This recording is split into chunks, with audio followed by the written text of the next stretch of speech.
Okay जी, अब हमारे पास 4.9 जो एग्जांपल थी 19.3 वो हमने सॉल्व कर ली। नेक्स्ट हमारे हैंडआउट्स के अंदर जो एग्जांपल है 19.4 है। इसमें हमारे पास y इज़ गिवन है, y is equal to secant of x। ठीक है। अब y इज़ इक्वल टू अगर सीकेंट ऑफ x है तो हमने फाइंड आउट क्या करना है, y का डबल डेरिवेटिव फाइंड करना है और फिर उसमें x की जगह पे पाई बाय 3 सब्स्टिट्यूट कर देना है। तो y का फर्स्ट डेरिवेटिव अब हमारे पास क्या आएगा, अब सीकेंट x है। ठीक है। सीकेंट x का जो डेरिवेटिव है वो क्या होगा, वो होगा secant of x into tangent of x।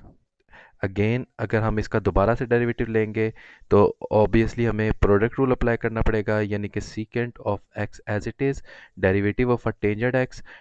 और टेंजेंट x का डेरिवेटिव हमने अभी प्रूव किया था, that is equal to secant square of x plus tangent of x as it is. और सीकेंट का जो डेरिवेटिव है अब वो हमारे पास किसके इक्वल होगा, वो होगा secant x into tangent of x। ठीक है। अब यहाँ पे y डबल प्राइम तो हमारे पास आ गया।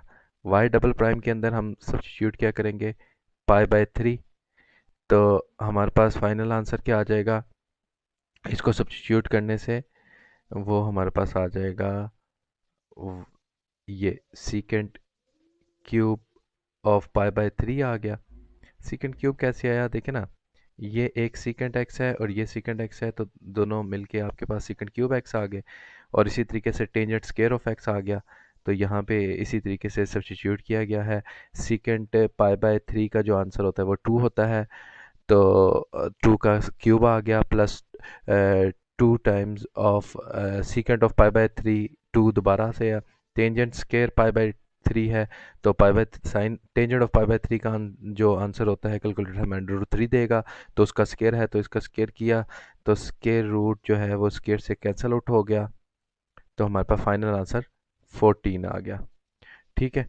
अब इसके बाद जो 19.2 हमारे पास सेक्शन है इस लेक्चर का, उसके अंदर हमने डिफरेंट फार्मूलाज को यहाँ पे डिफाइन किया हुआ है कि अगर आपके पास डेरिवेटिव लेना है, ये जो टेबल है ना, ये टेबल बहुत इंपॉर्टेंट है,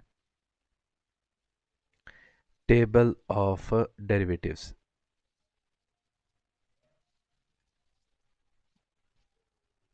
तो इस टेबल को हम देखते हैं कि अगर हमारे पास ए कोई भी कांस्टेंट है तो उसका आप जब डेरिवेटिव लेंगे तो हमेशा क्या होगा, ज़ीरो। ये हम प्रॉपर्टीज़ जो डेरिवेटिव की पहला लेक्चर था उसमें भी हम ये इसको चीज़ को डिस्कस कर चुके हैं। इसी तरीके अगर एक्स का डेरिवेटिव लेना है विच इज़ इक्वल टू 1। अब डेरिवेटिव अगर आपने ऐसे फंक्शन का लेना है जो कि हमारे पास u यहाँ पे क्या है, याद रखिएगा u यहाँ पे f ऑफ x है, यानी कि u is actually function of x। तो जब आपके पास किसी भी कांस्टेंट अल्फा के साथ f ऑफ x मल्टीप्लाई होगा तो इसका अगर हमने डेरिवेटिव लेना है d ओवर डी एक्स, तो हमने डिस्कस किया हुआ है कि कांस्टेंट टर्म जो होगी वो बाहर एज इट इज़ आ जाएगी और हमारे पास जो डेरिवेटिव होगा सिर्फ और सिर्फ function of F of x पे अप्लाई होगा। तो वही यहाँ पे काम हमने किया। अब तीसरा जो हमारे पास प्रॉपर्टी है इससे नेक्स्ट उसमें है यू वी डब्ल्यू। ठीक है, यू प्लस वी माइनस डब्ल्यू। तो यहाँ पे कौन सा रूल अप्लाई होगा, डिस्ट्रीब्यूटिव रूल अप्लाई होगा ना। डेरिवेटिव u का अलग से डेरिवेटिव, v का अलग से derivative minus as it is और w का दोबारा से डेरिवेटिव। इसी तरीके से हमारे पास नेक्स्ट जो यहाँ पे अ, ये डेरिवेटिव अप्लाई हो रहा है वो किसका अप्लाई हो रहा है, प्रोडक्ट रूल, यानी यू वी आपस में मल्टीप्लाई हो रहे हैं। तो जब डेरिवेटिव हम लेंगे तो u as it is v का derivative plus v as it is u का डेरिवेटिव। तो ये हमारे पास क्वेश्चन रूल आ गया, ये हमारे पास पावर रूल आ गया। पावर रूल करने के बाद ये हमारे पास अगर अंडर रूट यानी पावर फ्रैक्शन में आ जाएगी तो फिर भी पावर रूल ही अप्लाई होगा। देखें, यू की पावर अंडर रूट का क्या मतलब है, यू रेज टू पावर 1/2। तो पावर रूल जब अप्लाई होगा 1/2 पहले आ जाएगी, u raise to power 1/2 minus one होगा। ठीक है।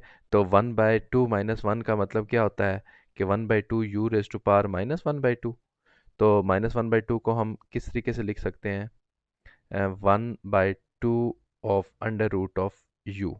तो यही चीज़ यहाँ पे मेंशन है 1/2 √u du/dx। मैंने क्यों लिखा?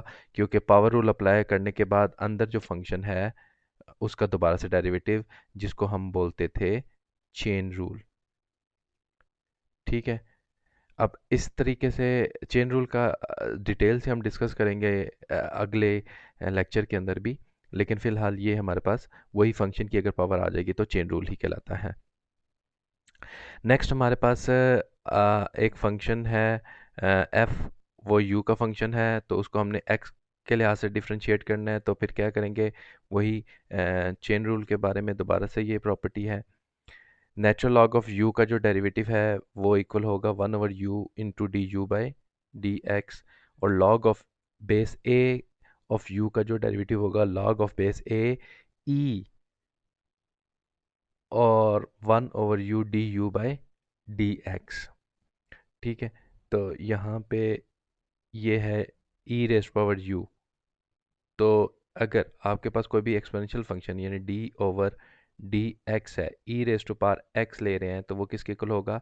ई रेस टू पावर एक्स के ही होगा, क्योंकि एक्सपोनेंशियल फंक्शन का जो डेरिवेटिव होता है वो एक्सपोनेंशियल फंक्शन ही होता है। इसी तरीके से वेल नाउन और भी फार्मूलाज डिफाइन है। साइन यू का डेरिवेटिव कॉज ऑफ यू का माइनस साइन ऑफ यू, और टेंजेंट का secant square cot of u का minus cosecant square of u, और सीकेंट ऑफ यू का secant into tangent of u into d u by d x.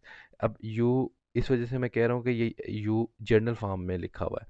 ये कोई भी function हो सकता है, लेकिन वो फंक्शन एक्स का ही होना चाहिए, क्योंकि हम डिफरेंशिएट रिस्पेक्ट टू एक्स कर रहे हैं। इसीलिए कोसिकेंट ऑफ यू आ जाएगा, तो minus cosecant of u into cot of u d u by d x. इन्हीं फार्मूला से रिलेटेड होमवर्क क्वेश्चन 1 के नाम से आपके हैंडआउट्स के अंदर कुछ क्वेश्चंस हैं, इनको हम सॉल्व करेंगे। तो अब इसमें से जो इम्पोर्टेंट इम्पोर्टेंट क्वेश्चन है वो मैं दोबारा यहाँ पे रिकॉल कर, मिसाल के तौर पे ये डी क्वेश्चन है। डी को अगर मैंने यहाँ पे सॉल्व करना है तो वाई मेरे पास किसके इक्वल है?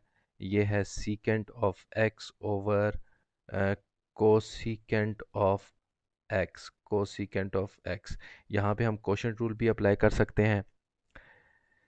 ठीक है, लेकिन अगर हम क्वोशंट रूल नहीं अप्लाई करना चाह रहे तो y is equal to secant क्या होता है? 1/cos ऑफ एक्स डिवाइड हो रहा है यहाँ पे कोसिकेंट, और कोसिकेंट होता है 1/sin ऑफ एक्स।